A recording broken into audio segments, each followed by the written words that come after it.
Ciao a tutti e benvenuti! In questo video vi mostrerò come collegare il vostro altoparlante JBL Go Essential 2 al MacBook.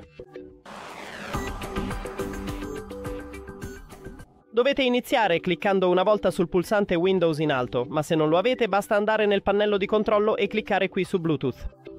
Poi andate nelle impostazioni.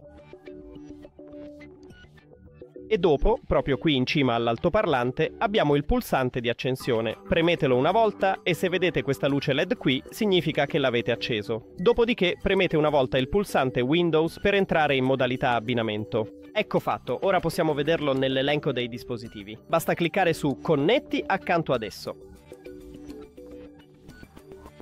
E ce l'abbiamo fatta. Grazie per aver guardato questo video, se lo avete trovato utile considerate l'idea di iscrivervi al canale e lasciare un like al video.